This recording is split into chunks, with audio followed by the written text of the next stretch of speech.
The sun hung low in the dusty sky as Tamara Brooks clutched her infant son to her chest, her heart pounding as she heard voices approaching the abandoned barn where she'd taken shelter.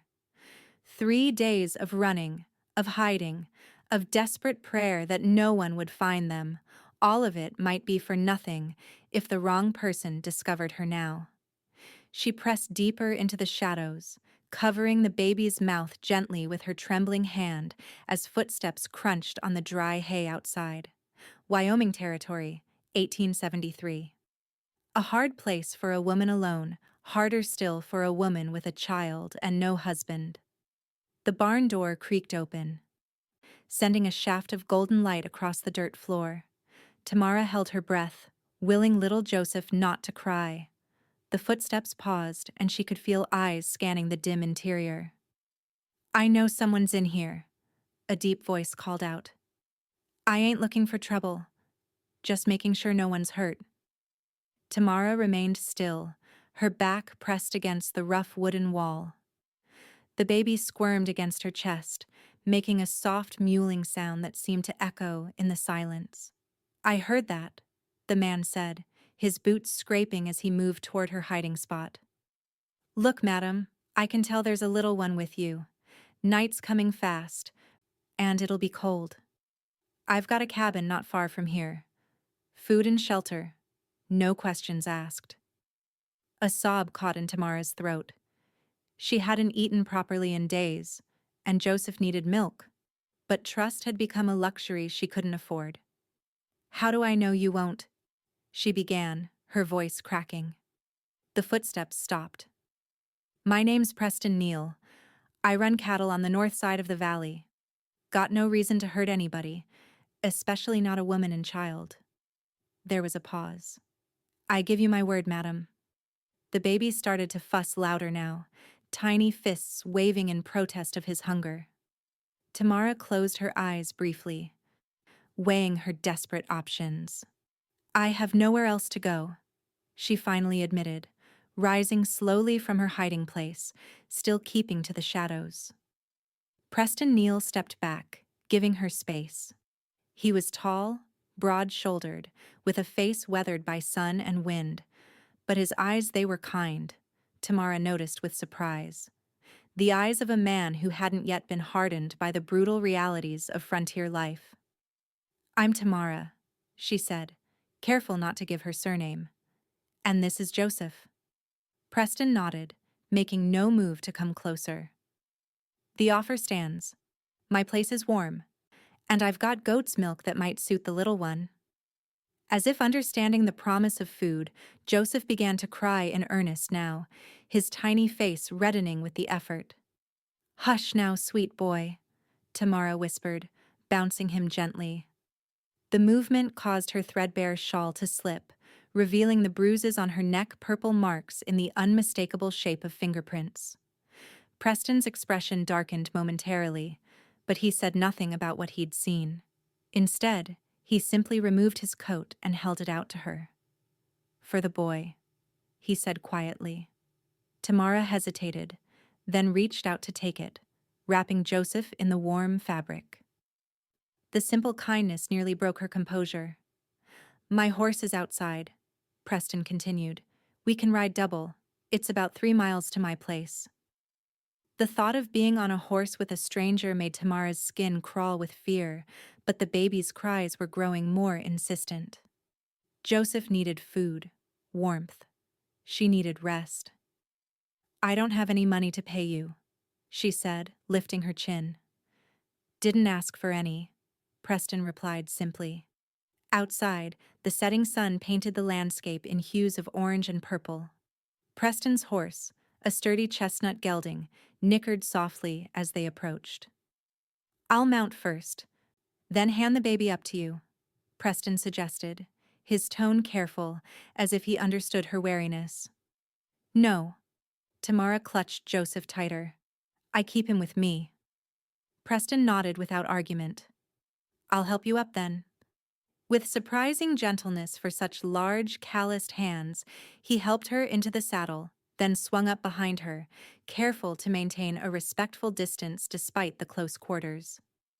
You can lean back if you need to, he said as they set off at a walk. I won't let either of you fall. Tamara remained rigid at first, but as they rode through the gathering dusk, exhaustion began to overtake her. Joseph had quieted, lulled by the steady rhythm of the horse's gait. Despite her determination to stay alert, she found herself leaning back against Preston's solid chest. That's it, he murmured. Rest while you can. The warmth of him, the steady beat of his heart against her back, felt like the first safe harbor she'd found in months. It was dangerous to feel this way, she knew. Dangerous to trust. But as they rode through the Wyoming twilight, Tamara allowed herself one moment of weakness, one brief respite from constant fear. She didn't realize she'd dozed until the horse stopped, and she jerked awake, instantly alert. We're here, Preston said softly. Before them stood a modest cabin, sturdily built, with a small corral to one side and a lean-to stable. Smoke curled from the stone chimney, and warm light glowed from the single window. You have someone else here? Tamara asked, tensing again. No, madam. Left the fire banked when I headed out this morning. He dismounted and reached up to help her down. It's just us. The cabin was simple but clean inside. A fire crackled in the stone fireplace, casting dancing shadows on the log walls. A narrow bed stood in one corner, a rough-hewn table with 2 chairs in another. Shelves held provisions, and cooking implements hung from hooks near the fireplace. It ain't much, Preston said, suddenly seeming almost embarrassed by the humble surroundings. It's perfect, Tamara whispered, feeling tears prick at her eyes. After weeks of running, of sleeping rough or not at all, the simple cabin seemed like a palace. Preston moved efficiently around the small space, stirring the fire, setting a pot of water to heat. I'll get some milk warmed for the little one, he said, and there's stew left from this morning. Should still be good. Why are you doing this? Tamara couldn't help asking, the question that had been burning in her mind since he'd first offered help. Preston paused in his work, considering her question. My ma raised me to believe that helping folks in need wasn't optional, he said finally. It's just what's right. Even when it might bring trouble? His eyes met hers steadily. Especially then. Tamara looked away first, unsettled by his directness, by the integrity she sensed in him. Men like Preston Neal weren't supposed to exist in her experience. I'll need to feed Joseph, she said, changing the subject. Course. I'll step outside while you get settled. True to his word, Preston gave her privacy, returning only when she called that it was all right. He brought a bowl of hearty stew and set it beside her. Eat, he encouraged. You need your strength. The first spoonful nearly made Tamara weep with gratitude. Venison, potatoes, carrots, all perfectly seasoned. She hadn't realized how desperately hungry she was until food was before her. This is wonderful, she managed between bites. Preston looked pleased. Hunting's good in these parts, and I grow some vegetables out back in summer. Joseph, fed and warm, had fallen into a deep sleep against Tamara's chest. She marveled at how peacefully he rested, as if he somehow understood they were safe for the moment. He's a handsome boy, Preston said, his voice soft. How old? 4 months, Tamara replied, stroking Joseph's wispy dark hair. Strong, too. Got good color. A silence fell between them, comfortable yet laden with unasked questions. Preston broke it first. You can take the bed, he said. I'll make a pallet by the fire. Tamara's exhaustion was bone deep, but she hesitated. I can't put you out of your bed. Ain't putting me out if I'm offering. His tone brooked no argument.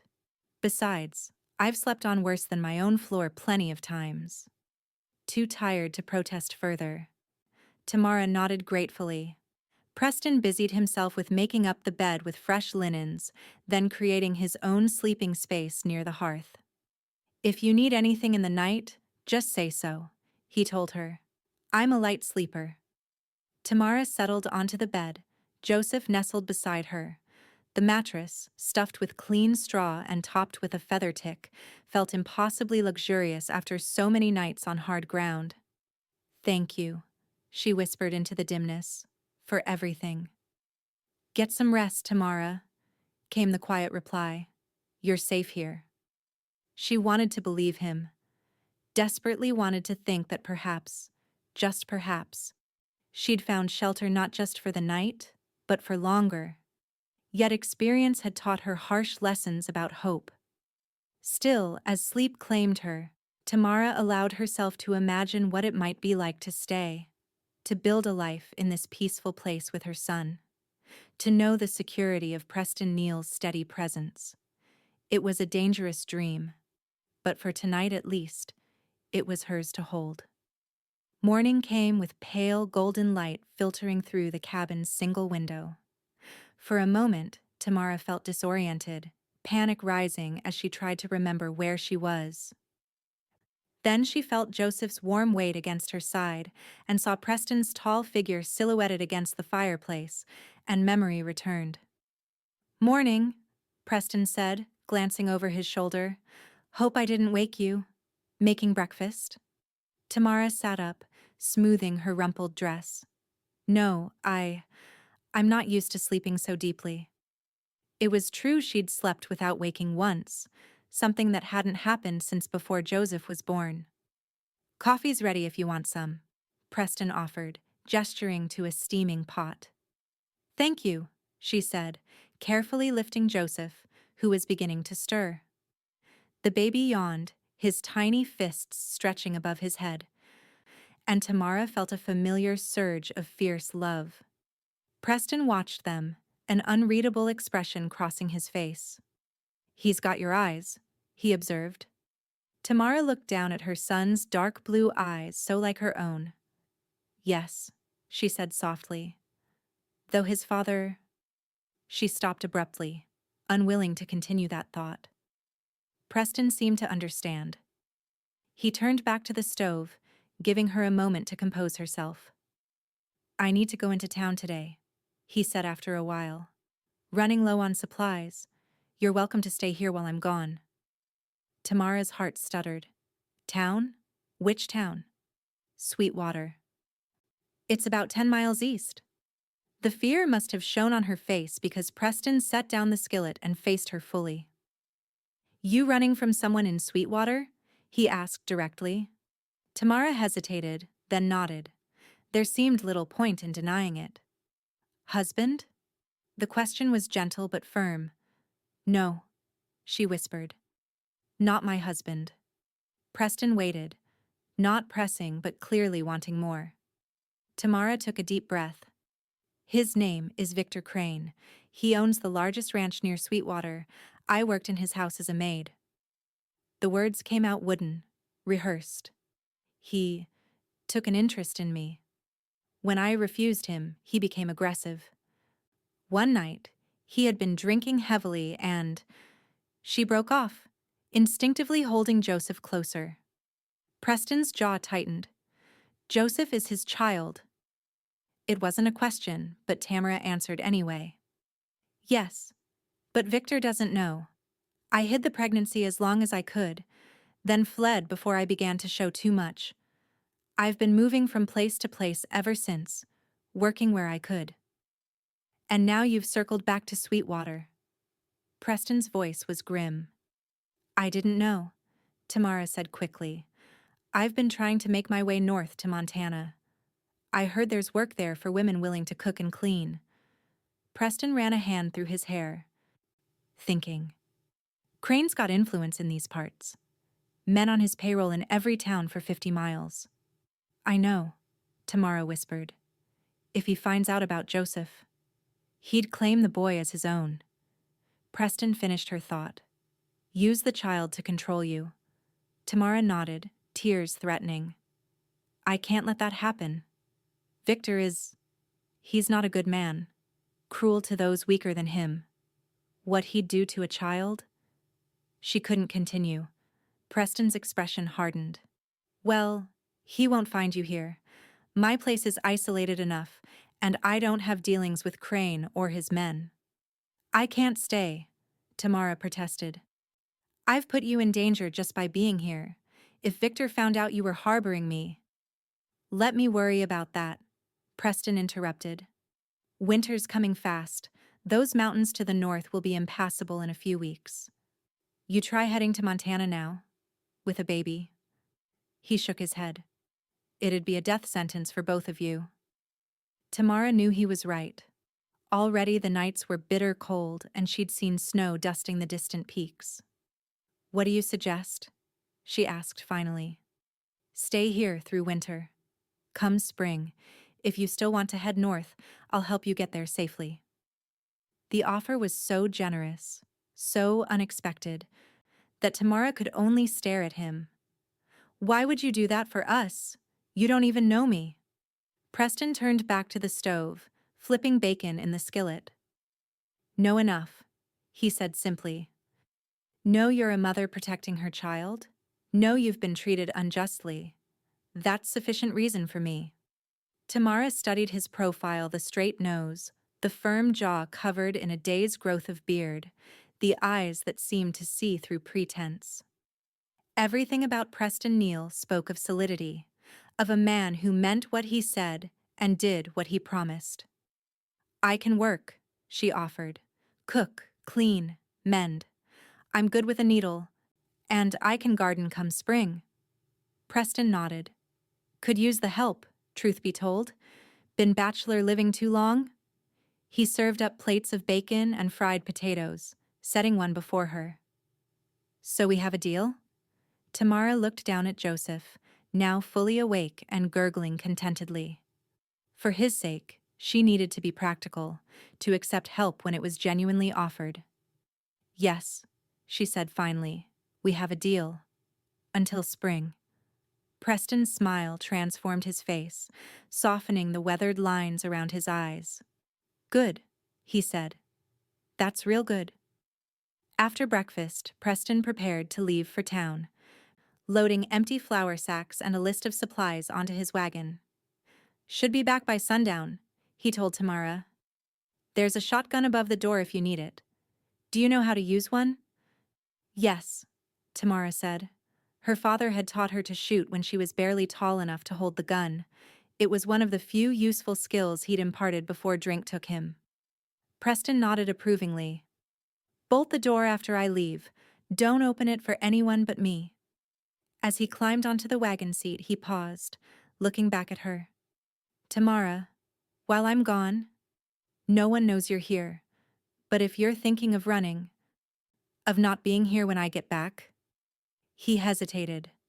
Just know that my offer is genuine. You and Joseph would be safe here. Tamara felt something twist in her chest at the earnestness in his expression. We'll be here, she promised, and she meant it. After Preston's wagon disappeared down the rutted trail, Tamara set about exploring the cabin more thoroughly. It was larger than she'd first thought, with a root cellar accessed through a trapdoor in the floor, and a small loft area reached by a ladder. Preston's storage space for furs, tools, and seasonal items. The cabin was meticulously maintained, but clearly lacked a woman's touch. Tamara found herself itching to rearrange, to bring order to the functional but haphazard kitchen area, to add small comforts that would make the space more homely. With Joseph settled on a blanket near the fire, she began to work, finding satisfaction in the simple tasks of organizing and cleaning. It felt good to be useful again, to have purpose beyond mere survival. By mid-afternoon, the cabin had been transformed. Shelves were reorganized, surfaces cleaned to a shine, bedding aired in the crisp autumn sunlight. Tamara had even found time to mend a stack of Preston's shirts that needed attention, her needle flashing in the light as Joseph dozed nearby. As she worked, her mind kept returning to Preston, to his kindness, his straightforward manner, the quiet strength he emanated. It had been so long since Tamara had met a man she could respect, let alone trust. The idea that such men still existed in the world seemed almost miraculous. A sound outside startled her from her thoughts' hoofbeats, but not the steady plod of Preston's wagon team. This was a single horse, moving fast. Heart racing, Tamara grabbed Joseph and the shotgun, retreating to the furthest corner of the cabin. She primed the weapon with shaking hands, then waited, hardly daring to breathe. The rider stopped outside. Boots crunched on gravel. Then a knock at the door. "Hello? Anyone home?" The voice was unfamiliar. A man's voice, but not Preston's deep baritone. Tamara remained silent, praying Joseph wouldn't cry. "Preston Neal? It's Deputy Simmons from Sweetwater. Got a message for you." Still, Tamara didn't move. Preston had been clear, open the door for no one but him. After a few more attempts, the deputy muttered something under his breath. There was the sound of paper being nailed to the door, then footsteps retreating, followed by the sound of a horse galloping away.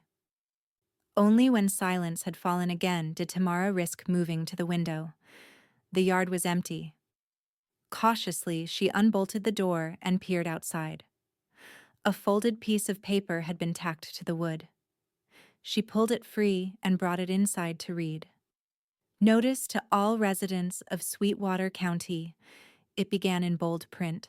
"A reward of $100 is offered for information leading to the whereabouts of one Tamara Brooks, aged 20, dark hair, blue eyes, traveling with an infant child.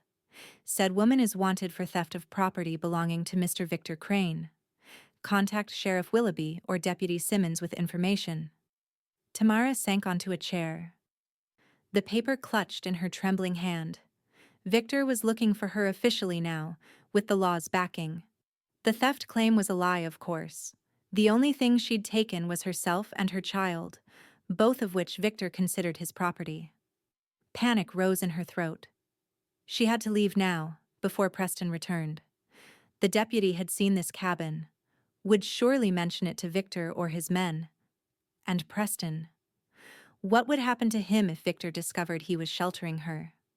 She couldn't risk his safety, not after all he'd done for her. Better to disappear, to keep moving north despite the coming winter. With tears blurring her vision, Tamara began gathering the few possessions she'd brought with her: a spare dress, Joseph's blanket, the small knife her father had given her years ago. She found paper and a stub of pencil to write Preston a note of explanation and thanks. But as she was wrapping Joseph for travel, she heard the rumble of wagon wheels approaching. Too late, Preston was back already. Tamara hastily stuffed her belongings out of sight and moved to the window. Relief flooded her when she confirmed it was indeed Preston's wagon coming up the trail, and not someone else. He pulled up outside, jumped down from the seat, and began unloading supplies. Tamara opened the door, Joseph on her hip. "You're back early," she said, trying to keep her voice steady. Preston looked up, his expression unreadable. "Ran into some news in town," he said. "Thought it best to get back quick." His eyes went to the notice in her hand. "I see the deputy found you." "I didn't speak to him," Tamara said quickly. "He left this on the door." Preston nodded, carrying a sack of flour inside. "There's talk all over town about you. Crane's got his men showing your description to everyone, offering money for information." "The notice says I'm wanted for theft," Tamara said, following him inside. "That's just his excuse to get the law involved." Preston set down his burden and turned to face her. "Tamara, I need to ask you something straight out. Did you take anything from Krane? Anything at all?" "No," she answered firmly. "Nothing but the clothes on my back and what I'd earned in wages." She hesitated. "And Joseph, of course, though Victor doesn't know about him." Preston studied her face, then nodded once. "I believe you." He glanced around the cabin, noticing the changes she'd made. A faint smile touched his lips. "Place looks different." "I hope you don't mind," Tamara said. "I wanted to be useful." "Don't mind at all. Looks better than it ever has." His gaze returned to her, more serious now. "You were planning to leave." It wasn't a question. Tamara looked down, unable to meet his eyes. I can't put you in danger, Preston. If Victor finds out you're helping me. He won't, Preston interrupted. And even if he did, I can handle Victor Krane. There was such quiet confidence in his voice that Tamara almost believed him. Almost. You don't know him like I do, she insisted. He's vindictive, relentless. And he has money, influence. So do others in this territory, Preston countered. Krane isn't the only man with connections. Tamara frowned, puzzled by his words. What do you mean? Preston sighed, running a hand through his hair. I haven't been entirely forthcoming with you, Tamara. I'm not just a cattle rancher. He gestured around the cabin. This place, my few head of cattle, it's real enough, but it's not all of who I am. I don't understand. My family, the Neals, we own one of the largest banking interests in the Wyoming Territory. My father started with one bank in Cheyenne 20 years ago. Now we have 6, including one in Sweetwater. Tamara stared at him, trying to reconcile this information with the plainly dressed man before her. With the simple cabin where they stood. You're wealthy? She finally managed. A flush crept up Preston's neck. My family is. I chose a different path, wanted to make my own way. But I still have the Neal name, and in these parts, that counts for something. And Victor Krane? Is deeply in debt to the Neal Banking Company, Preston finished. Has been for years. He keeps up with his payments, but barely. One word from my father, and Crane's empire would crumble. Tamara sank into a chair, Joseph squirming in her arms. Why didn't you tell me this before? Preston shrugged, looking almost embarrassed. Didn't seem relevant. I don't use my family's position to fight my battles. But you would use it to fight mine? Tamara asked softly. If necessary. His eyes met hers steadily. But I'd rather not involve my father if we can avoid it. Our relationship is complicated. Tamara could understand that. Her own relationship with her parents had been strained long before their deaths. Her mother worn down by hardship, her father lost to whiskey. So what do we do? She asked. Preston considered for a moment. We lie low, wait out the initial search. Krane can't keep his men looking forever. He needs them working his ranch. Once the furor dies down, we reassess. And if someone recognizes me? That deputy saw your cabin. Deputy Simmons is a good man. He's just doing his job posting notices. And no one in town connects me with the Neal banking family. I've made sure of that.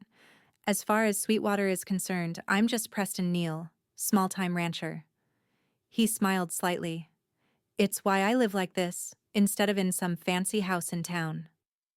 Tamara wasn't entirely convinced, but the alternative, striking out alone with Joseph as winter approached, seemed far more dangerous. All right, she said finally. We'll stay. But Preston, at the first sign of trouble. We'll face it together, he finished for her. That's what friends do. Friends. The word sounded strange to Tamara's ears. She hadn't had a friend in so long, hadn't trusted anyone enough to let them close. Is that what we are? She asked. Friends? Preston's expression softened. I'd like to think so, Tamara. I'd like to think we could be. Something fluttered in her chest at his words, something she hadn't felt in a very long time. Hope, perhaps, or the beginnings of trust. I'd like that too, she whispered. The days that followed settled into a comfortable routine. Preston tended his small herd of cattle and chopped firewood for the coming winter, while Tamara kept house and cared for Joseph. They took their meals together, talking easily about their days, carefully avoiding more difficult subjects. Yet as October gave way to November and the first snow dusted the ground, Tamara found herself watching Preston when he wasn't looking, noticing the grace of his movements despite his size, the gentle way he handled Joseph. the thoughtful intelligence behind his quiet demeanor. It was dangerous, she knew, to feel anything beyond gratitude toward this man. Come spring, she would leave. She had to leave. Wyoming held nothing for her but the threat of Victor Krane. Montana represented a fresh start, a chance to build a life for herself and Joseph free from fear. Still, on cold evenings when they sat by the fire, Preston reading aloud from one of his precious books while she mended or knitted, Tamara couldn't help imagining what it might be like to stay, to belong here, with him. One such evening, as the wind howled outside and snow fell thick and fast, Preston closed his book and looked at her across the hearth. "What was your family like?" he asked unexpectedly. "Before everything." Tamara's hands stilled on the tiny shirt she was sewing for Joseph. No one had asked her about her past in a very long time. "My father was a carpenter," she said after a moment. "A good one, when he was sober. My mother kept house and took in laundry to make ends meet." She smiled faintly at a memory. She sang while she worked old songs from Ireland, where her parents came from. "And you?" Preston prompted. "What were you like as a child?" "Stubborn," Tamara admitted. "Always asking questions, wanting to know why things were the way they were. It drove my father to distraction." Preston chuckled. "I can imagine. What about you?" Tamara asked, turning the conversation away from herself. "What was it like growing up as a banker's son?" Preston's smile faded slightly. "Complicated. My father had expectations that I'd follow him into the business, take over someday. But I never had the head for finance that he did." He gazed into the fire. "I wanted something simpler, more honest. Working the land, raising cattle. It made sense to me in a way that banking never did." "And your mother?" "Died when I was 10, Preston said quietly. "Fever took her in 3 days. My father never really recovered. Threw himself into his work. Expanded the business. I was raised mostly by our housekeeper after that." "I'm sorry," Tamara said, recognizing the old grief in his voice. Preston shrugged. "It was a long time ago, but sometimes I wonder if she'd have understood my choices better than my father did." "How old were you when you left home?" 19, Preston answered. "Worked on other ranches for 5 years, learning the business. Saved every penny. Bought this place when I was 24. He looked around the cabin with evident pride. "It's not much compared to what my father has, but it's mine. I built it with my own hands." "It's a good home," Tamara said softly. "Solid. Safe." Their eyes met across the room, and something unspoken passed between them, an acknowledgement of the refuge they'd created together, however temporary it might be. Joseph broke the moment by fussing in his makeshift cradle, a wooden box that Preston had padded with soft rabbit furs. Tamara moved to lift him, but Preston was already there. "May I?" he asked, hands outstretched. Tamara nodded, watching as Preston scooped up the baby with practiced ease. In the weeks they'd been together, he'd become remarkably adept at handling Joseph, changing him, soothing him, even feeding him goat's milk when Tamara needed rest. "Hey there, little man," Preston murmured, cradling Joseph against his broad chest. "What's all this fussing about, The baby quieted immediately, staring up at Preston with solemn blue eyes. One tiny hand reached up to pat at Preston's bearded chin, making him laugh. "He likes you," Tamara observed, her heart constricting at the sight of them together. "Course he does. Men understand each other, don't we, Joseph?" Preston gently bounced the baby, who gurgled in apparent agreement. Watching them, Tamara felt a dangerous longing take root in her heart, a vision of what could be if circumstances were different. If Victor Krane didn't exist, if she were free to choose her own path, her own future. "What is it?" Preston asked, catching her expression. Tamara shook her head, unwilling to voice her thoughts. "Nothing. Just thank you. for everything you've done for us." Preston's eyes held hers for a long moment. "You don't need to keep thanking me, Tamara. Having you both here?" He stopped, seeming to reconsider his words. "It's been good, that's all." But Tamara sensed there was more he wanted to say, just as there was more she kept locked away in her own heart. The unspoken things between them seemed to grow with each passing day, creating a tension both sweet and painful. As November deepened toward December, snow became a constant presence, transforming the landscape into a pristine white wilderness. Preston's small ranch was effectively isolated now, the trail to town often impassable. Their world had contracted to the cabin, the barn, and the immediate surroundings, a private universe of 2 adults and one increasingly active baby. One morning, Tamara woke to find Preston already gone from his pallet by the fire.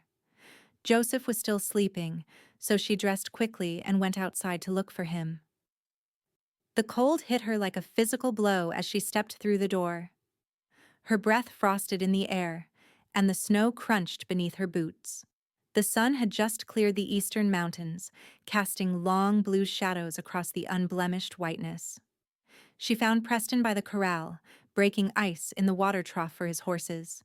He looked up at her approach, a smile lighting his face. "You're up early," he called. "So are you," she returned, pulling her shawl tighter around her shoulders. "Couldn't sleep?" Preston shook his head. "Too much on my mind." He gestured toward the mountains. "Storm's coming. Big one. From the looks of it." Tamara followed his gaze to the dark bank of clouds gathering on the horizon. "How bad?" "Bad enough that we should prepare. Bring in extra firewood. Check our supplies." He set down the axe he'd been using. "If it hits like I think it will, we could be snowed in for days." The prospect didn't frighten Tamara as it once might have. The cabin was warm, their food stores ample. Being trapped with Preston seemed less a hardship than an unexpected gift, more time together before the inevitable parting that spring would bring. "I'll inventory what we have," she offered. "Make a list of anything we might need." Preston nodded. "I'll try to get to the root cellar behind the barn before the snow starts. Got preserves stored there that might come in handy."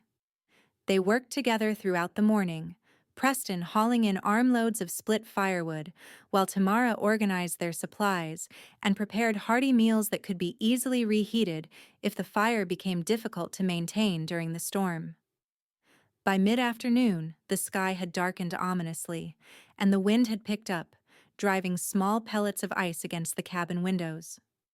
"It's starting," Preston said, coming in with a final load of wood. His cheeks were ruddy from cold, his breath coming in white puffs. "Got the animals secured in the barn with enough feed for a week if needed." Tamara handed him a cup of hot coffee. "We're ready inside. I've filled all the water buckets and set out lanterns in case we lose the light." Preston took the coffee gratefully, his fingers brushing hers in the exchange. "You think of everything?" he said, his voice warm with admiration. "I've weathered storms before," Tamara replied, though never with such good preparation. They stood together at the window, watching as the first heavy snowflakes began to fall, swirling in the strengthening wind. "It's beautiful," Tamara murmured, "and terrifying." "Nature often is," Preston agreed. He glanced down at her, his expression suddenly serious. "Tamara, there's something I've been meaning to ask you." Her heart quickened at his tone. "Yes?" But before he could continue, Joseph woke with a demanding cry from his cradle. The moment broken, Preston stepped back, the question unasked. "I'd better see to him," Tamara said, moving away. "Of course," Preston replied, his voice carefully neutral. "I'll check the fire." The storm hit in earnest as night fell, the wind howling around the cabin like a living thing, seeking entry through every crack and crevice. The temperature plummeted, and despite the roaring fire, frost formed on the inside of the window panes. Tamara sat close to the hearth, Joseph bundled against her chest, listening to the tempest rage outside. Preston had positioned himself on the floor nearby, whittling a small wooden horse, a Christmas gift for Joseph, he'd explained. "Will it last all night?" Tamara asked, raising her voice slightly to be heard above the wind. Preston nodded grimly. "Likely longer. These mountain blizzards can go on for days." A particularly violent gust rattled the door in its frame, making Tamara jump. Joseph stirred against her, whimpering softly. "It's all right," she soothed, stroking his back. "We're safe here." Preston set aside his carving and moved closer. "Here, let me take him for a bit. Your arms must be tired." Tamara relinquished the baby gratefully. Preston settled Joseph against his shoulder with practiced ease, the child immediately quieting at his touch. "He trusts you," Tamara observed. Preston smiled down at the drowsy infant. "Trust goes both ways. He knows I won't let anything happen to him." His eyes lifted to meet hers. "Or to you." The simple declaration, delivered with such quiet certainty, made Tamara's throat tighten with emotion. She had grown to believe him, to trust in his protection. The realization was both comforting and terrifying. "What will happen when we leave?" she asked suddenly, voicing the question that had been troubling her for weeks. "In the spring, when we go to Montana?" Preston's expression shuddered slightly. "You'll make a new life," he said evenly. "A good one, I hope. And you?" "I'll be here." He looked around the cabin, his gaze lingering on the improvements Tamara had made: curtains fashioned from flour sacks, a rag rug before the hearth, wildflowers dried and arranged in a clay jar. "It'll be quieter, that's certain." "Will you be lonely?" Tamara pressed, needing to know. Preston considered the question. "I was alone before you came," he said finally. "Never thought much about being lonely until—" He trailed off, looking down at Joseph, who had fallen asleep in his arms. "Until?" Tamara prompted softly. "Until I knew what it was like to have you both here," Preston finished, his voice barely audible above the storm. "To have a family around me." The word hung in the air between them, family. Such a simple word, yet laden with meaning, with possibility. "We're not your family, Preston," Tamara said gently, "however much it might feel that way right now." "I know that," he replied, a hint of something like pain in his voice. "I know you have plans, a future elsewhere. I wouldn't try to change that." But his eyes told a different story, one of longing, of unspoken wishes. Tamara looked away, unable to bear the naked emotion she saw there. "I should put Joseph down for the night," she said, rising from her chair. Preston nodded, carefully transferring the sleeping baby back to her arms. Their faces came close during the exchange, close enough that Tamara could feel the warmth of his breath, could see the individual flecks of gold in his hazel eyes. For one breathless moment she thought he might kiss her. Part of her, a growing, insistent part, wanted him to. Instead, Preston stepped back, maintaining the careful distance he'd always kept between them. "Good night, Tamara," he said quietly. "Sleep well." But sleep proved elusive that night, despite the exhaustion in her bones. Tamara lay awake in Preston's bed, Joseph beside her, listening to the storm and thinking about the man sleeping just feet away. She had not allowed herself to consider a future with Preston, had deliberately shut down such thoughts whenever they arose. Her plan had always been clear: reach Montana, find work, build a life where Victor Krane could never find them. Yet now, as winter held them in its icy grip, Tamara found herself questioning that plan. What waited for her in Montana but uncertainty? More struggling, more fear, more running if Victor ever picked up her trail again. Here, with Preston, there was security, warmth, the beginnings of something that felt dangerously like love. But could she risk it? Risk Joseph's safety, Preston's life, on the chance that they might find happiness together? Victor Krane was not a man who forgot or forgave. If he ever discovered that Preston Neal had taken in the woman who had stolen from him, had claimed another man's child as his own, there would be consequences. No, Tamara decided as the wind moaned around the cabin. She could not stay, could not let herself love Preston, no matter how her heart yearned toward him. The risk was too great. With that resolution firm in her mind, Tamara finally drifted into troubled sleep, dreaming of journeys never completed and homes never found. The blizzard raged for 3 days, burying the ranch under feet of snow. Inside the cabin, Tamara and Preston maintained their routine as best they could, caring for Joseph, preparing meals, keeping the fire fed. They spoke of practical matters mostly, both seemingly aware that deeper conversations might lead to places neither was prepared to go. On the 4th morning, Tamara woke to silence, the peculiar, muffled silence that follows a heavy snowfall. The storm had passed.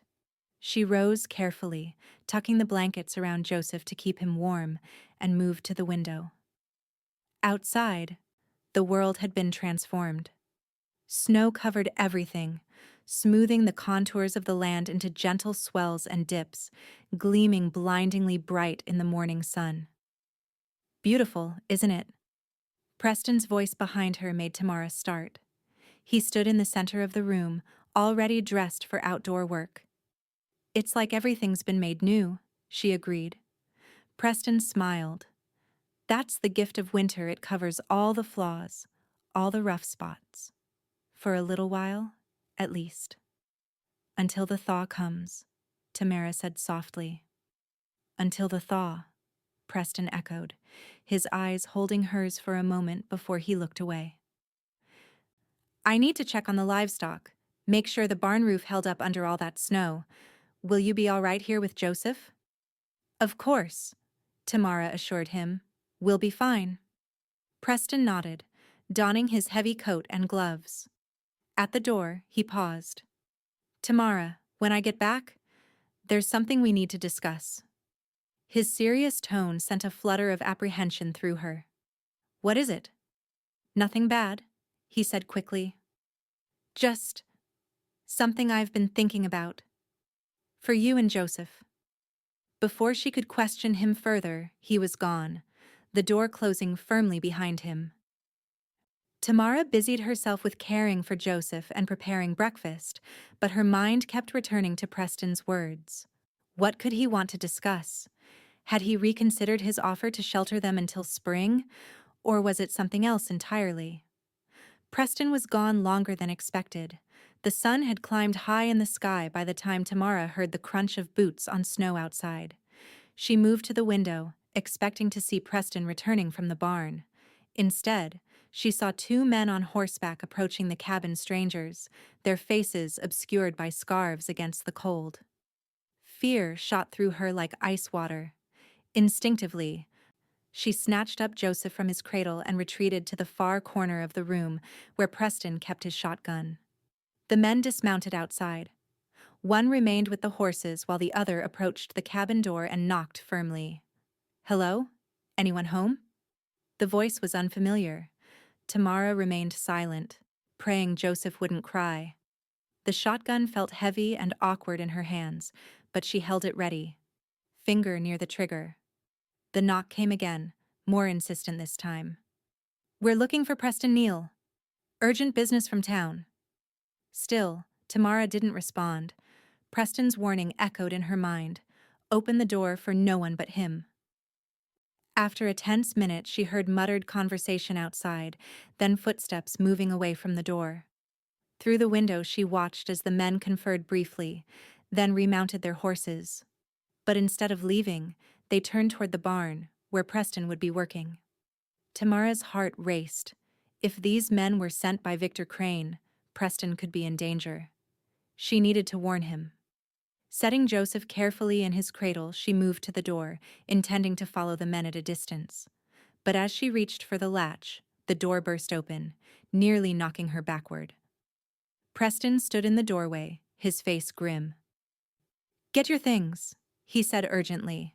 "And Joseph's. We need to leave. Now." "What? Why?" Tamara asked, confused by his sudden appearance and obvious agitation. "Who are those men?" "Crane's men." Preston confirmed her worst fears. "They're searching all the outlying homesteads. Someone in town must have talked." He moved past her, gathering essential supplies with quick efficiency. "We don't have much time. They're checking the barn first, but they'll be back." "Where can we go?" Tamara asked, already moving to collect Joseph's things. "The snow." "I know a place," Preston interrupted. "An old line shack about 5 miles west of here. It's basic, but it'll shelter us until we figure out next steps." Tamara nodded, her mind racing as she packed Joseph's blankets and the few baby clothes she'd managed to make. "How did they find us?" "Not sure," Preston said grimly. "But Crane's offering more money now, $500 for information about you. That kind of reward makes people talk." The amount shocked Tamara. It was more than most men in the territory earned in 6 months. "He must be desperate to find me." "It's not about you anymore," Preston said, his voice low. "It's about his pride. You defied him, ran from him. Men like Krane can't abide that." Within minutes, they had gathered the essentials: food, blankets, ammunition for the shotgun, warm clothing. Preston had hitched his fastest horse to a small sleigh kept for winter travel. "Stay low," he instructed as he helped Tamara into the sleigh, Joseph bundled tightly against her chest. "If they see us leaving, they'll follow." Tamara nodded, her heart pounding as Preston covered them with a heavy fur robe. The sleigh runners creaked as they set off, moving away from the cabin in the opposite direction from where Crane's men had gone. For several tense minutes they traveled in silence, the only sound the whisper of runners on snow and the horses' labored breathing as it pulled them through the deep drifts. Tamara kept her eyes fixed on the cabin behind them, watching for pursuit. "I think we made it," Preston said finally, allowing the horse to slow its pace slightly. "They'll be occupied with searching the barn and cabin for a while. By the time they realize we're gone, our tracks will be harder to follow." Tamara shifted Joseph in her arms, making sure his face was protected from the cold. "I'm sorry," she whispered. "This is all my fault." Preston glanced at her, his expression softening. "None of this is your fault, Tamara. The only person to blame is Victor Krane. But I've brought danger to your home, cost you your peace." "Some things are worth the cost," Preston interrupted firmly. "You and Joseph, you're worth it." The simple declaration silenced Tamara. She looked at Preston's profile as he guided the horse through the snowy landscape, the determined set of his jaw, the unwavering focus in his eyes. In that moment, she knew with absolute certainty that this man would give his life to protect her and her child. The realization was humbling and terrifying. "Where are we going exactly?" she asked after a while, needing to break the emotional tension that had built between them. "There's an old line shack that belongs to the Henderson Ranch," Preston explained. "Used by their hands during cattle drives in the summer. It's abandoned in winter, but solid enough. We should reach it before dark." "And then what?" Preston's hands tightened on the reins. "Then we decide. Either we wait out Crane's search and return to the cabin when it's safe, or—" He hesitated. "Or?" Tamara prompted. "Or we leave Wyoming Territory altogether," Preston finished. "Head north to Montana like you planned, just sooner than we expected." Tamara stared at him. "We? You'd come with us?" Preston kept his eyes on the trail ahead. "If you'd allow it, yes.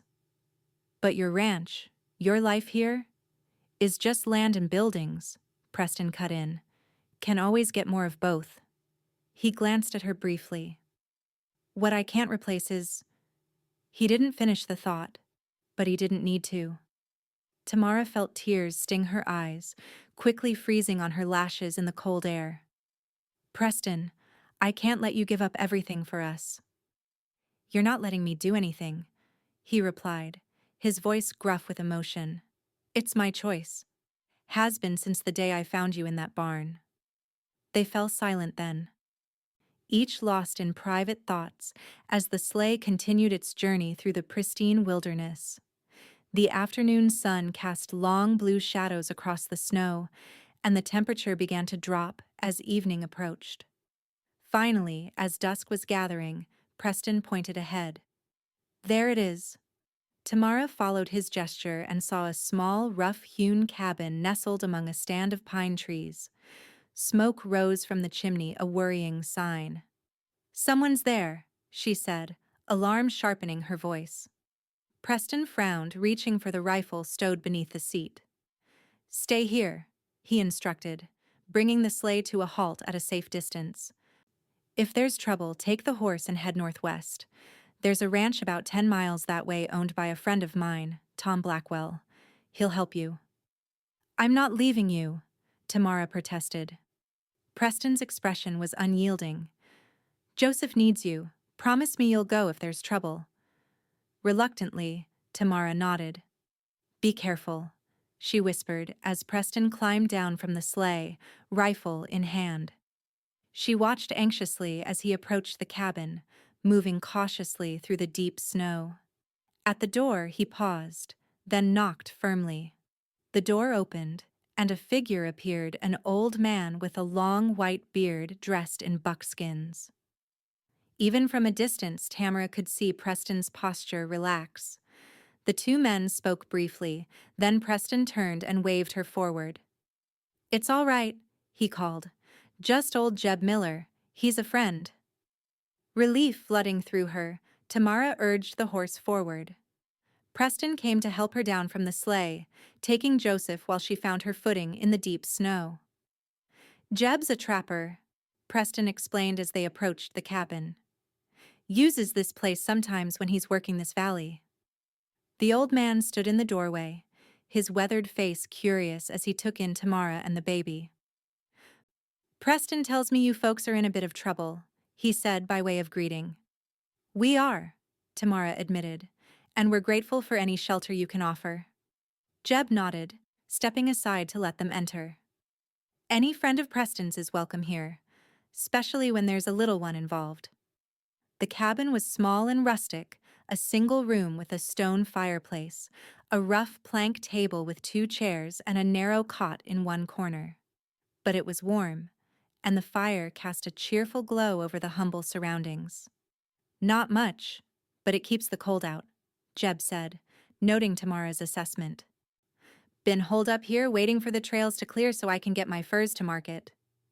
We won't intrude for long, Preston assured him, setting their supplies on the table. Just need a place to rest and make plans. Jeb waved away the apology. Stay as long as you need. I was getting lonely anyway. He peered at Joseph, who was awake now and staring wide-eyed at the stranger. Handsome boy you got there, madam. Takes after his pa. The comment, made innocently enough, hung awkwardly in the air. Tamara glanced at Preston, uncertain how to respond. Joseph is Tamara's son, Preston said simply, neither confirming nor denying the implied relationship. Jeb seemed to sense the delicacy of the situation. Well, he's a fine-looking child, whoever he takes after, he said, changing the subject. Must be hungry after your journey. I've got stew on the fire. The meal was simple but nourishing venison stew with dried corn and beans. They ate in relative silence, Tamara feeding Joseph small spoonfuls of broth, her mind racing with plans and fears.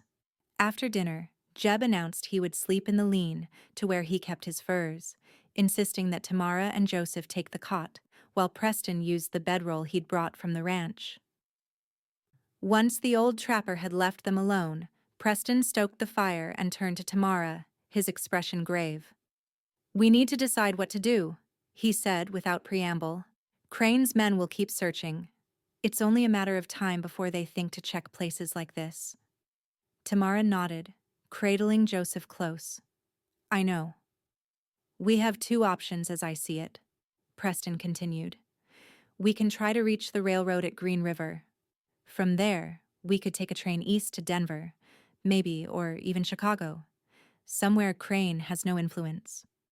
Or, Tamara prompted, sensing there was more. Preston hesitated. Or, we could go to Cheyenne. To my father. Tamara stared at him. Your father? The banker? Yes. His home is the one place Krane would never dare search. And he has the resources to help us. If he's willing. Would he be? Tamara asked. Willing, I mean. You said your relationship was complicated. Preston ran a hand through his hair, a gesture she'd come to recognize as a sign of inner conflict. It is. We haven't spoken in nearly 2 years. He gave a rueful smile. I'm the prodigal son who rejected the family business, remember? But you think he'd help us anyway? For Joseph's sake, yes. My father has strong views on many things, but he's always believed in protecting children. Preston's eyes met hers steadily. And there's something else you should know. Something I've been meaning to tell you. Tamara tensed, sensing important information coming. What is it? My father knows Victor Krane, not just as a business client but personally. They've had dealings beyond banking. Preston's voice hardened slightly. In fact, my father was the one who warned me about Crane's character years ago, told me to steer clear of him. This revelation startled Tamara. Your father warned you specifically about Victor? Preston nodded grimly. Said he was a man who took what he wanted and didn't care who he hurt in the process. Said his money and position had made him believe he was above the law. He was right, Tamara whispered, unconsciously touching the faded bruises on her neck. Preston's eyes followed the movement, darkening with anger. That's why I think my father would help us. He'd see it as a chance to finally check Crane's power. Tamara considered this information carefully. The prospect of placing her fate and Joseph's in the hands of yet another powerful man was daunting. Yet if Preston's father truly opposed Victor Krane, he might be their best hope. When would we leave? She asked finally. Tomorrow, if the weather holds, Preston answered. We can take Jeb's mule team. They're stronger in deep snow than my horse. I'll make it worth his while. Tamara nodded slowly, decision forming. All right. We'll go to Cheyenne. Relief crossed Preston's face. You won't regret it, Tamara. My father may be a hard man in some ways, but he's fair. He'll see the justice in protecting you and Joseph. Tamara wished she could share his confidence.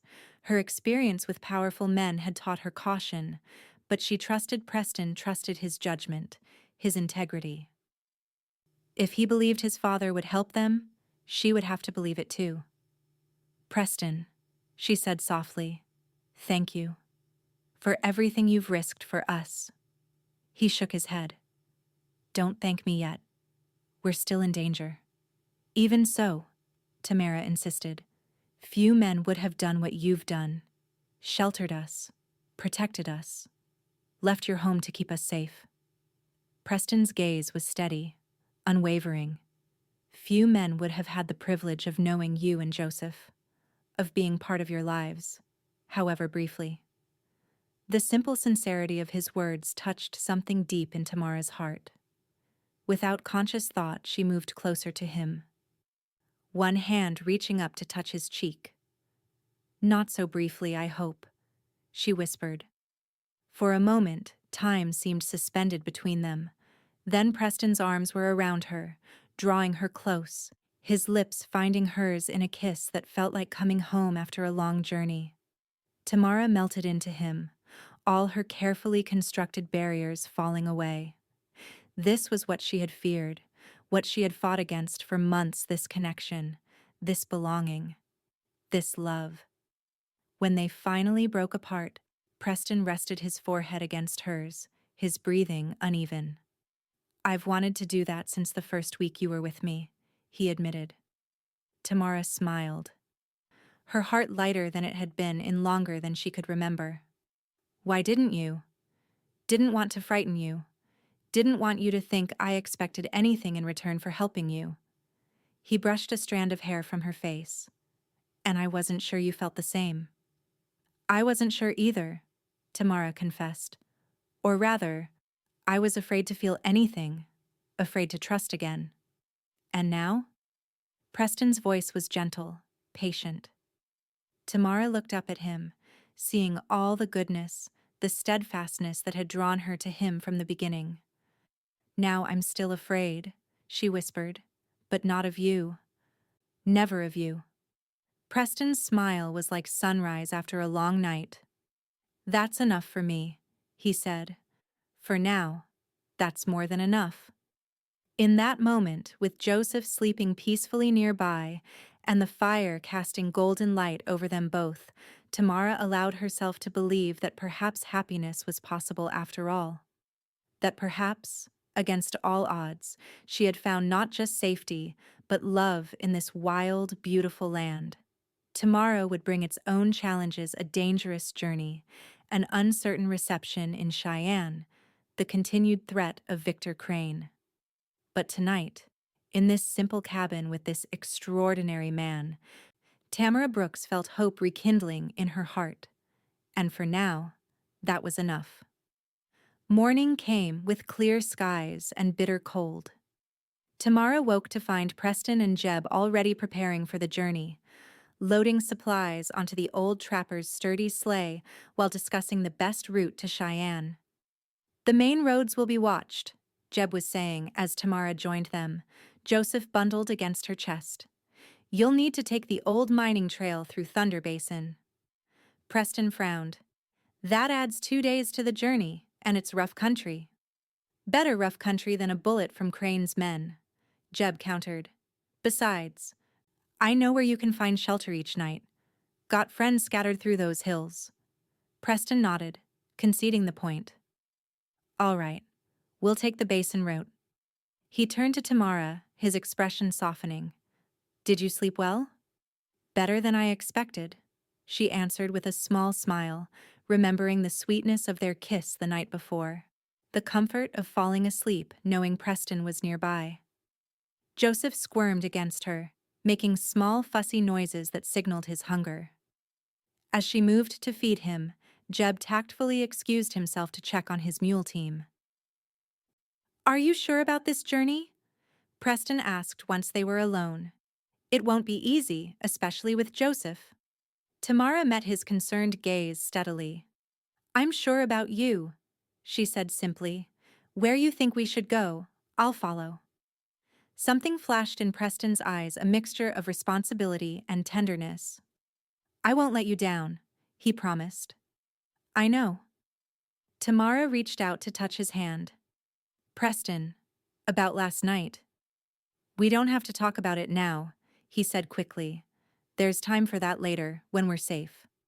But Tamara shook her head. No, I need to say this. Whatever happens in Cheyenne, whatever your father decides, I want you to know that what's between us is real. It's not gratitude or desperation. It's... She paused, gathering courage. It's love. At least for me it is. Preston's face transformed, joy breaking through the worry that had lined it. In 2 strides he was beside her, one arm encircling her and Joseph, the other hand gently tilting her face up to his. For me too, he said hoarsely. From almost the beginning, though I tried not to show it. Didn't want to burden you with my feelings when you had so much else to bear. Tamara leaned into his embrace, savoring the solid warmth of him. Your feelings have never been a burden, Preston. They've been my strength. Their second kiss was briefer than the first, but no less potent a promise, a pledge of what waited for them beyond this danger. Jeb's discreet cough from the doorway brought them back to present realities. Mules are hitched and ready, the old trapper announced. Best get moving if you want to make it to Cottonwood Creek by nightfall. The goodbyes were brief. Jeb refused Preston's offer of payment for the mules, insisting only that they return the animals to his brother in Cheyenne when they were done. "And bring yourselves back to visit when this trouble's past," he added, giving Tamara a grandfatherly pat on the shoulder. "Like to see how this little feller grows up." The journey that followed tested them in ways Tamara hadn't anticipated. The mining trail through Thunder Basin was barely more than a game track in places, winding through steep ravines and across frozen streams. The December cold was relentless, seeping through their layers of clothing and blankets despite the fur robes Jeb had provided. Joseph, miraculously, seemed the least affected by the difficult conditions. Bundled against Tamara's warmth and soothed by the steady motion of the sleigh, he slept for much of each day's travel, waking mainly to feed and then drifting off again. Preston drove the mule team with steady hands, his attention constantly divided between the treacherous trail ahead and potential threats around them. Each night, they found shelter with Jeb's far-flung network of friends, a motley assortment of trappers, prospectors, and homesteaders, who asked few questions and offered what comforts they could. On the third day, as they descended from the high country toward the rolling plains where Cheyenne lay, Preston broached a subject that had clearly been on his mind. "When we reach my father's house," he began carefully, "it might be best if we presented ourselves as a family." Tamara looked at him questioningly. "What do you mean?" Preston kept his eyes on the trail, his hands busy with the reins. "I mean, we could say we're married, that Joseph is my son." He glanced at her briefly. "It would simplify things, give us a story people could understand." Tamara considered this suggestion. The idea of claiming Preston as her husband, as Joseph's father, stirred complex emotions. Part of her recoiled at the deception. Yet another part, a larger part than she cared to admit, yearned for it to be true. "Would your father believe it?" she asked finally. "That you married without informing him?" Preston's mouth quirked in a rueful smile. "He'd believe it all too easily. Would see it as one more act of rebellion on my part." "And would that damage your relationship with him further?" Tamara pressed. "I don't want to come between you and your family, Preston." "That bridge was crossed long before I met you," he assured her. "And besides, it's not entirely a fiction, is it? Not how I feel about you, about Joseph." Tamara's heart quickened at his words, at the implicit promise they contained. "No," she agreed softly, "not entirely." "So you're willing to be Mrs. Neal? At least for now?" There was something in his tone, a hint of hope that went beyond their immediate situation, that made Tamara wonder if he was asking more than he was saying. "Yes," she answered, her voice steadier than she felt. "For now." Preston's smile was like sunshine breaking through clouds. "Good," he said simply, but the word carried a weight of meaning that wrapped around Tamara like a warm blanket against the winter chill. They reached Cheyenne on the afternoon of the fourth day. The territorial capital was larger than Tamara had expected, a bustling city of wooden buildings and brick storefronts, with a proper railway station and paved streets in the central district.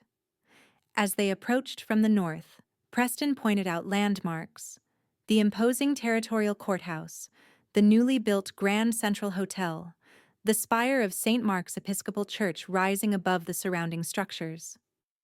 "And there," he said finally, indicating a stately three-story mansion set back from the street on a large corner lot, "is my father's house." Tamara stared at the impressive residence with its wraparound porch, bay windows, and ornate gingerbread trim. It was grander than any private home she'd ever seen, a tangible reminder of the vast difference in their backgrounds.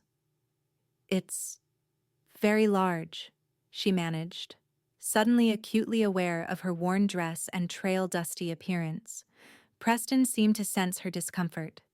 "It's just a house," he said gently, "and my father, for all his wealth, is just a man. no better or worse than most. As they drew closer to the Neal mansion, Preston guided the mule team toward a side entrance that led to a carriage house and stable yard. Better to arrive discreetly, he explained, at least until we've had a chance to speak with my father privately. A groom came out to meet them, his eyes widening in recognition. Mr. Preston, we weren't expecting you. Hello, Charlie. Preston greeted him with easy familiarity. Is my father at home? Yes, sir. In his study, I believe.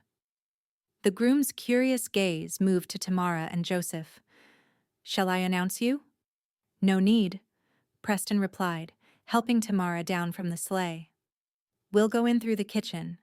Less fuss that way. As they approached the rear of the house, Tamara's apprehension grew. What would Preston's father think of her? Of her child? Would he see them as Preston did? Or would he view them as a liability or worse, as an opportunity to reconcile with his son at the price of sending Tamara and Joseph away? Preston seemed to read her thoughts. It will be all right, he murmured, his hand warm at the small of her back. Trust me. And she did trust him with her life, with Joseph's future. It was his father who remained the unknown quantity in this dangerous equation. The kitchen was warm and fragrant with the smell of baking bread. An older woman in a neat black dress and white apron looked up from her work, her face registering shock at the sight of Preston. Master Preston, she exclaimed, wiping her hands on her apron. Is it really you? Hello, Mrs. Abernathy. Preston smiled, stepping forward to embrace the woman who was clearly more than just a servant to him. It's been too long. 2 years, Mrs. Abernathy scolded, though her eyes were bright with pleasure. 2 years without so much as a letter. Her gaze moved to Tamara and Joseph, curiosity evident. And who have we here?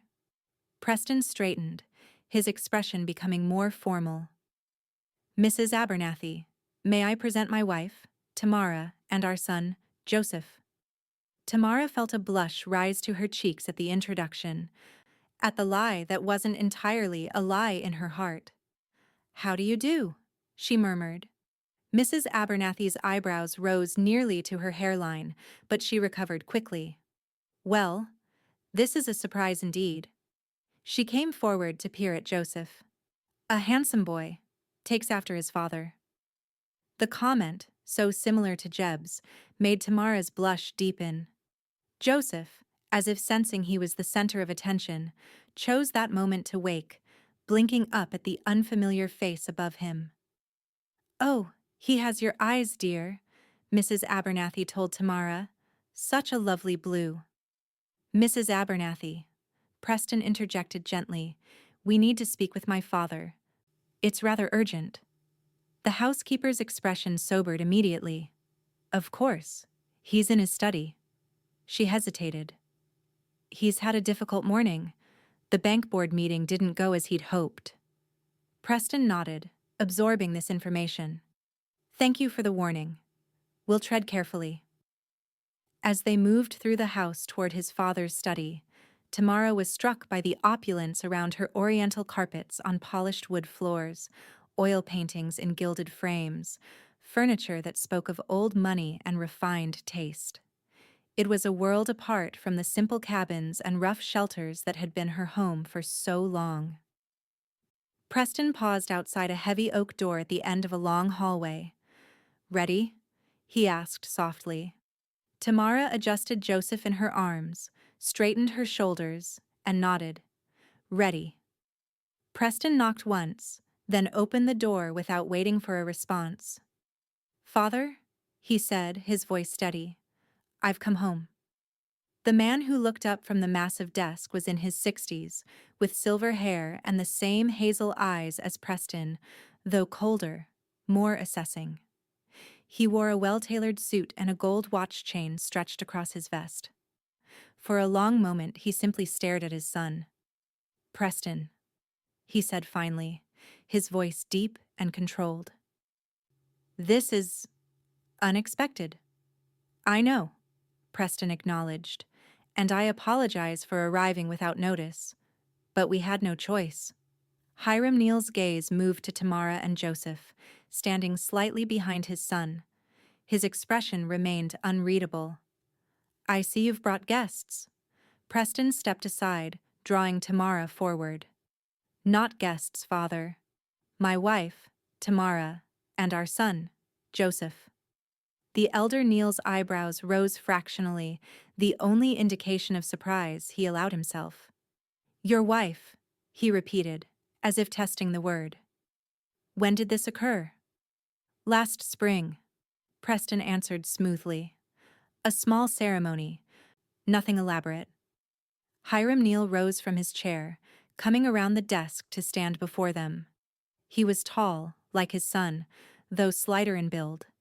Age had not diminished his commanding presence. And you didn't think to inform me of this development? His tone was mild, but Tamara sensed the hurt beneath it. Preston met his father's gaze directly. Given how we parted, I wasn't certain my news would be welcome. A shadow crossed the older man's face. I see. He turned his attention to Tamara. Mrs. Neal, I apologize for my son's lack of courtesy in not introducing you properly to his family before now. The fault isn't hers, Preston said quickly, and we're not here to rehash old arguments, father. We're here because we need your help. Hiram Neal's expression sharpened. What kind of help? Preston glanced at Tamara, silently asking permission to continue. She nodded slightly, granting it. Tamara and Joseph are in danger, Preston said bluntly, from Victor Krane. The change in Hiram Neal's demeanor was immediate and striking. His face hardened, eyes narrowing to steel points. Victor Krane, he repeated, the name seeming to leave a bad taste in his mouth. What has that man to do with your wife and child? Preston hesitated, clearly weighing how much to reveal. It's complicated, he said finally, and not entirely my story to tell. Both men looked to Tamara, who found herself suddenly the focus of Hiram Neal's penetrating gaze. Joseph stirred in her arms, making a soft sound that broke the tense silence. Perhaps the young lady would like to sit, Hiram suggested, his tone softening slightly as he regarded the baby. And the child looks as if he might need attending too. Grateful for the momentary reprieve, Tamara took the chair he indicated. Joseph was indeed growing fussy, hungry after the long journey. I need to feed him, she said, her voice steadier than she felt. Hiram nodded. Of course. Preston, why don't you ring for Mrs. Abernathy? She can show your wife to a private room where she'll be comfortable. The slight hesitation before wife did not escape Tamara's notice. Clearly, Hiram Neal had his doubts about their hastily constructed story. But he was gentleman enough not to challenge it openly, at least not yet. Once Tamara had been escorted to a guest bedroom upstairs, Hiram turned to his son. All pretense of cordiality dropped. Now, he said grimly, tell me the truth. All of it. Preston met his father's demand with equal directness. The truth is that Tamara and her son need protection from Victor Krane. The rest, whether we're legally married, when we met, those are details that don't matter right now. Hiram's eyebrows rose. Don't they? You come to my home after 2 years of silence, present me with a wife and son I've never heard of, and ask for protection against one of the most powerful men in Wyoming Territory. I think the details matter very much, Preston. Preston ran a hand through his hair, a gesture of frustration Hiram recognized from his son's childhood. What matters is that Krane is hunting them, has put a bounty on their heads, and if he finds them... He didn't finish the sentence. Hiram studied his son's face for a long moment.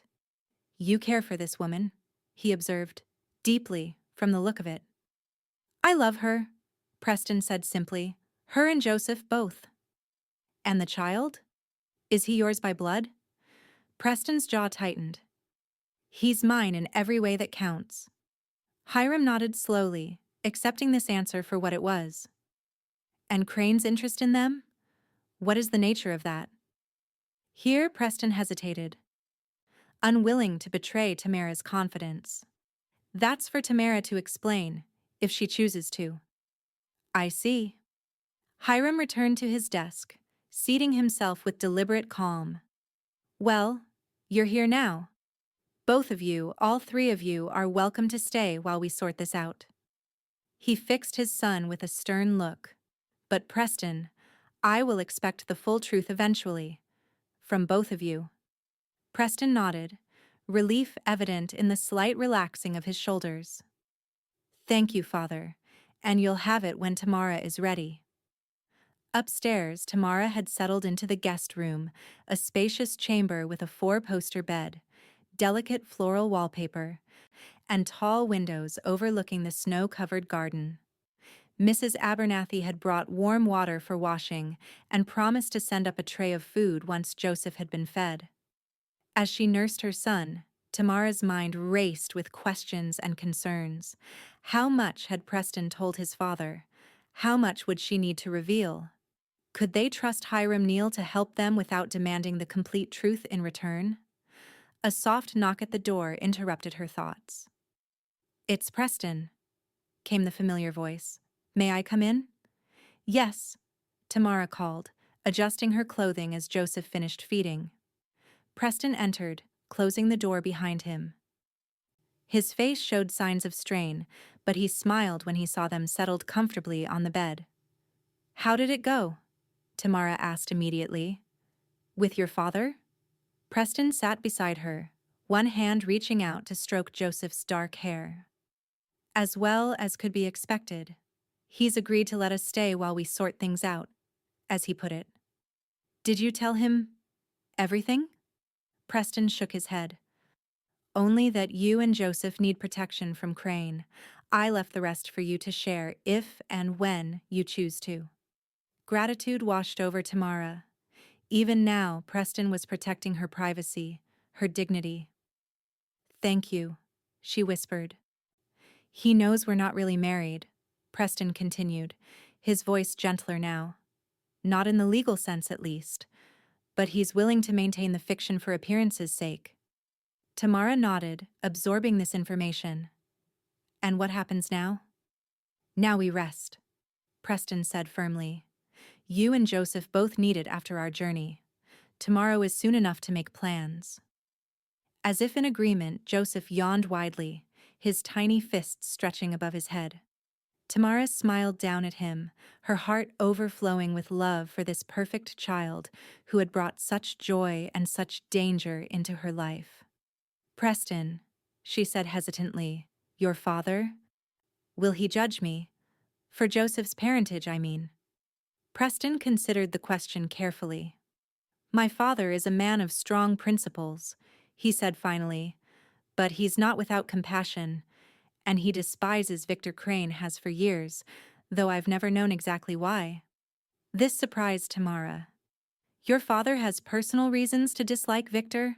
Beyond business dealings? I believe so. Preston nodded. There's history there. Old grievances that neither of them speaks about openly. This information added a new dimension to their situation, one that might work in their favor if Hiram Neal's dislike of Victor Krane outweighed any moral objections he might have to Tamara's circumstances. I should speak with him, Tamara decided. Tomorrow, tell him the truth. Preston searched her face. Are you sure? You don't owe him your story. If he's going to help us, he deserves to know what he's involving himself in, Tamara reasoned. And besides, she added with a small smile, I'm tired of secrets, tired of hiding. If your father is going to be part of our lives of Joseph's life, then honesty is the only way forward. Preston's eyes warmed at her words, particularly our lives. He leaned forward to kiss her gently. Whatever you decide, I'll support you. Always. Tamara leaned into his strength, his steadiness, drawing courage from it. Tomorrow would bring its own challenges, but for now, they were safe. For now, they could rest. And perhaps, if fortune favored them, they might find not just safety, but a future here. A place where Joseph could grow up knowing both love and security. It was more than Tamara had dared to hope for when she'd fled Sweetwater all those months ago. It was, she realized with a sense of wonder, the beginning of a real family. The following morning, Tamara woke to unfamiliar luxury soft sheets, a feather mattress, warm air from the heating grates. For a moment, disorientation seized her. Then Joseph stirred beside her, and memory returned in a rush.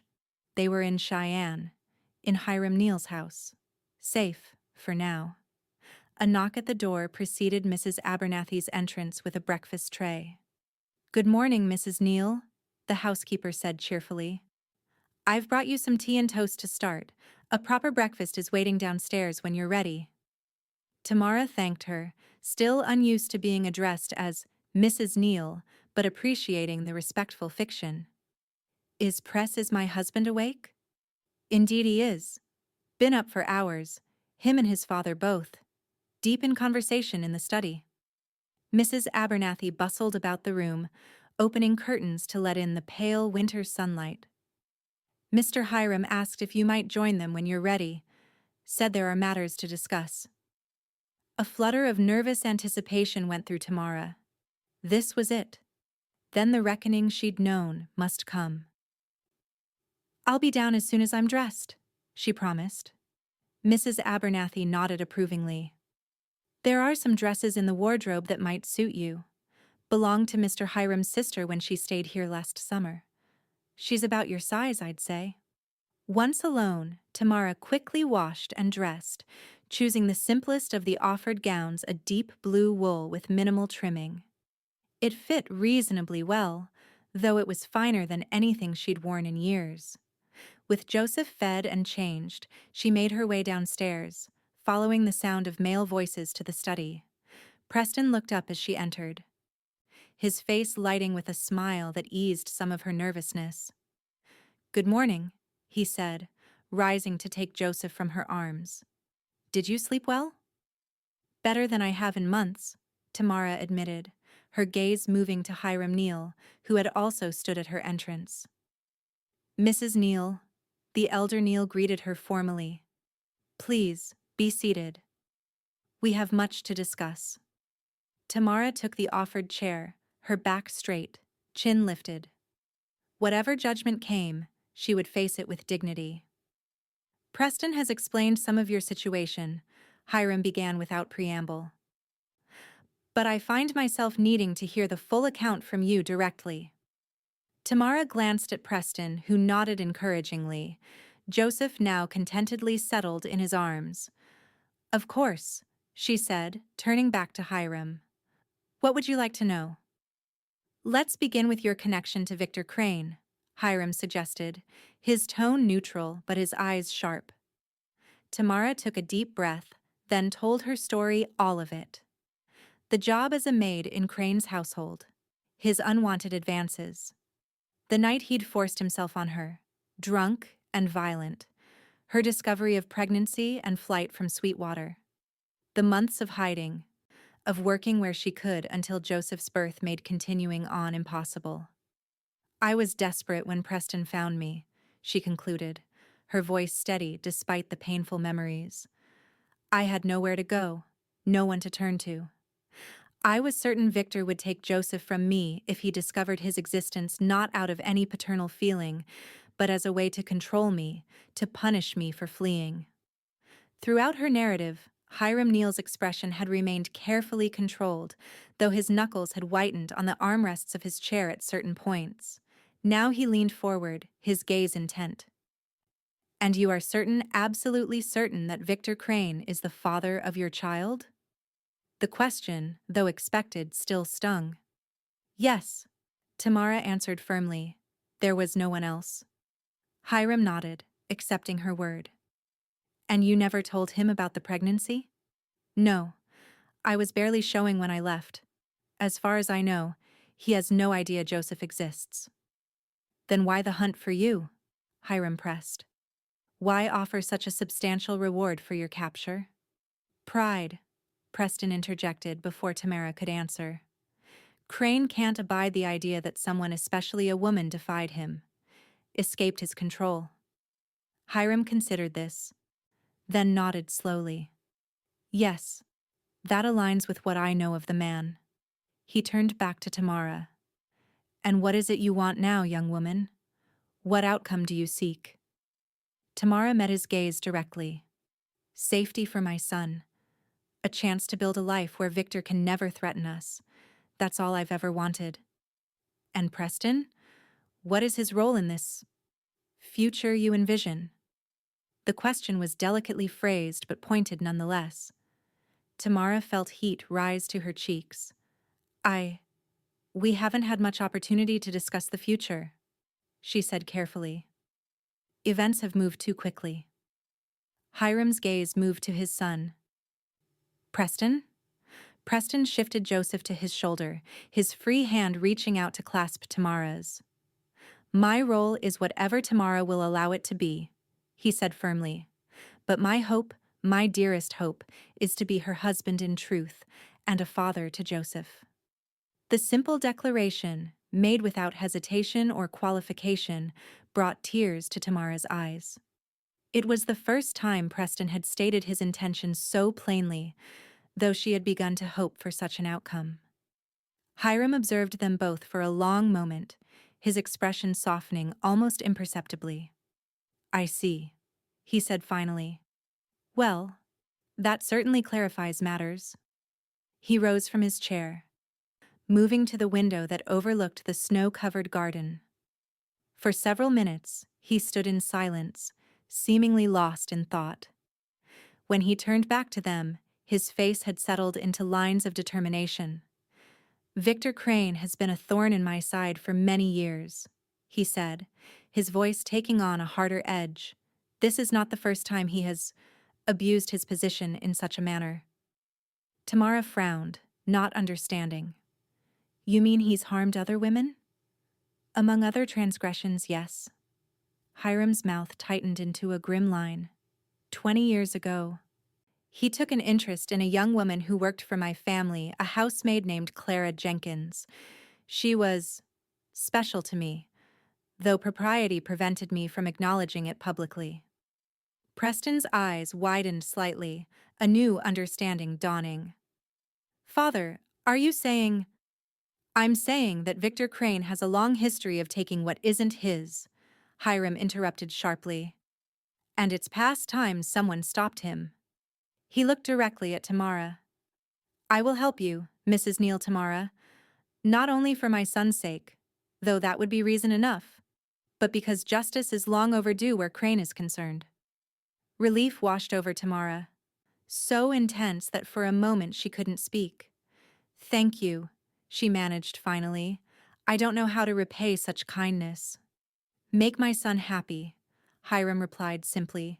That will be repayment enough. His gaze moved to Joseph, sleeping peacefully in Preston's arms, and raise that boy to be a better man than his biological father. I intend to do both, Tamara promised, her voice steady with conviction. Hiram nodded, apparently satisfied. Good. Now, as to practical matters. He returned to his desk, all business now. Crane's influence extends throughout Wyoming Territory, but it has limits. My influence, I'm pleased to say, extends somewhat further. He opened a drawer and withdrew several papers. I have connections in Denver banking colleagues, a judge or two. With the right introductions, you could establish yourselves there quite comfortably. He glanced at Preston. Your experience with cattle would be valuable. The herds around Denver are growing rapidly. Preston looked to Tamara, clearly wanting her input on this suggestion. What do you think?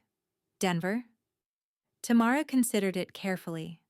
Denver was far enough from Victor's reach to be safe, yet close enough to Cheyenne that they could visit Preston's father occasionally. It offered opportunities for Preston and a fresh start for her and Joseph. I think it sounds perfect, she said finally, a genuine smile breaking through the tension of the morning. Hiram seemed pleased with her response. Excellent. I'll begin making arrangements immediately. He hesitated, then added more gently, "In the meantime, I suggest a proper wedding. If you're to present yourselves as husband and wife in Denver, it would be best if it were true in fact, as well as name." Preston's hand tightened on Tamara's. "Father, it's a practical suggestion, nothing more," Hiram assured him, though his eyes held a warmth that belied the businesslike tone. "Of course, only if both parties are willing." "I am willing," Preston said immediately, turning to Tamara. "More than willing, but only if you are, Tamara. Only if it's what you truly want." Tamara looked from father to son, these two proud, honorable men who had offered her more than she'd ever dared to hope for. Safety, respect, a future for her child. And from Preston, a love so steadfast it had survived danger, hardship, and the revelation of her painful past. "Yes," she said softly, her heart full to bursting. "It's what I truly want." The smile that lit Preston's face was like sunrise after the longest night, radiant with joy and the promise of all the days to come. "Then it's settled," Hiram declared, a rare smile softening his austere features. "A wedding here, before you leave for Denver. Nothing elaborate, given the circumstances, but proper, nonetheless." As plans were made and details discussed, Tamara found herself watching Preston with their son, his gentle handling of Joseph, the natural way he'd assumed the role of father. Victor Krane might have given Joseph life, but Preston Neal was giving him something far more precious, a family built on love rather than possession, on respect rather than fear. For a woman who had known little but hardship and betrayal, it seemed almost too much good fortune to believe. Yet as Preston's hand found hers again, warm and steady and sure, Tamara allowed herself to trust in this newfound happiness. The past could not be undone. Victor Krane would always cast a shadow over the beginning of Joseph's life, over the months of fear and flight that had brought Tamara to this moment. But the future, their future together, promised something brighter, something healing. And for now, for today, that promise was enough. The wedding took place 1 week later in the parlor of the Neal mansion. It was a small, intimate affair, just the three of them, Hiram, the minister from St. Mark's, and Mrs. Abernathy as witness.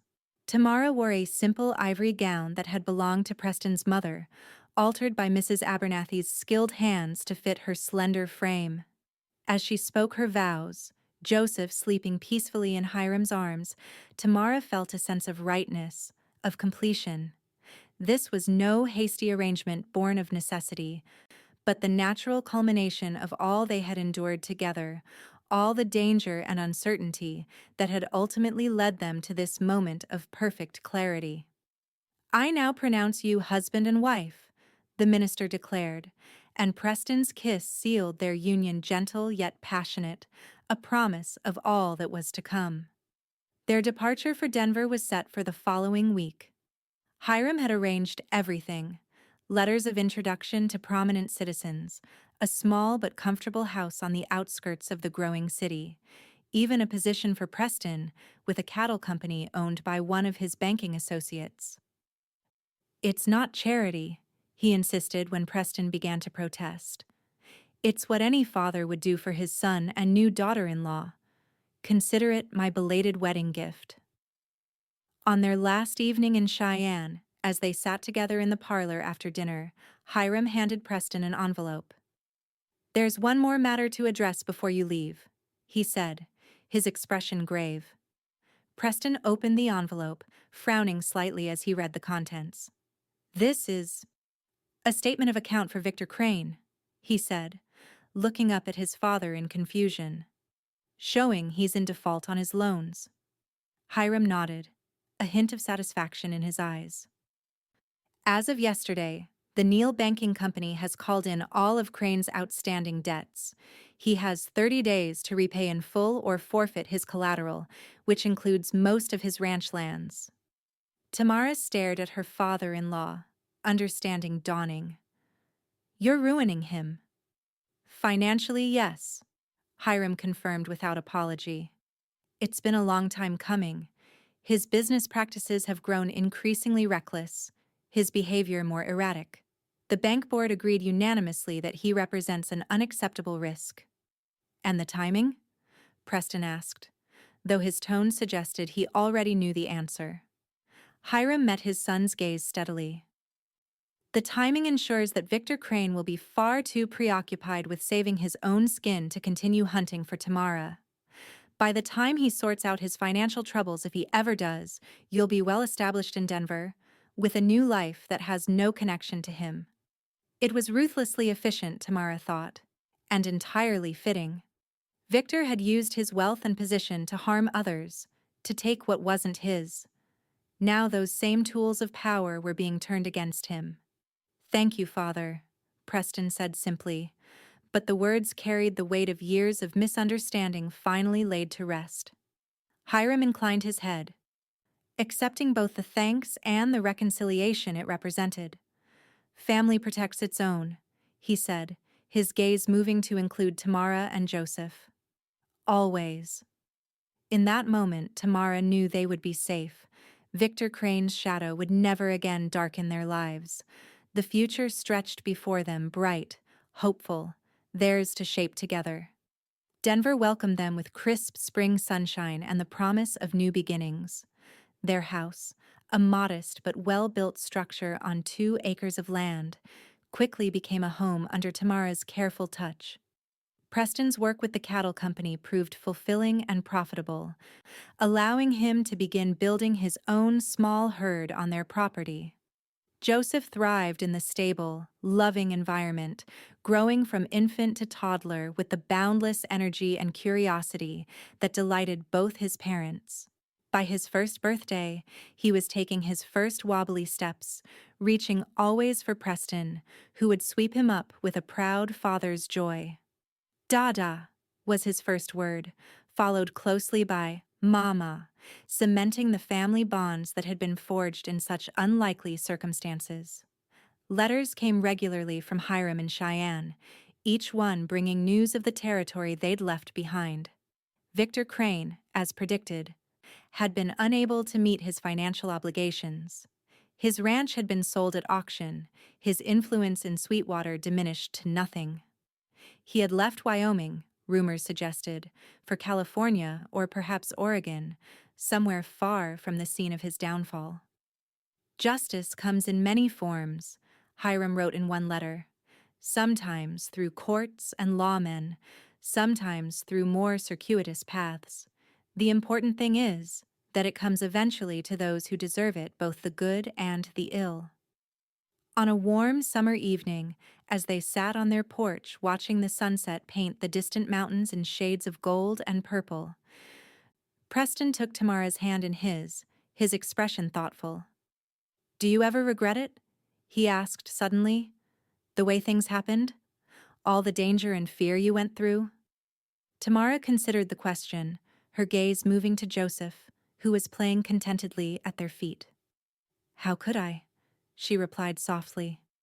"Without those things, I might never have found you. Joseph might never have known what it is to have a real father." Preston's eyes warmed at her words. "I've been thinking," he said, changing the subject slightly. "Joseph should have a brother or sister, someone to grow up with, to share this life we're building." Tamara smiled, leaning her head against his shoulder. "I've been thinking the same thing," she admitted. "In fact," she placed his hand gently on her abdomen, "I'm fairly certain it's already happening." The joy that spread across Preston's face was answer enough, but his kiss tender, reverent, filled with promise sealed their shared happiness.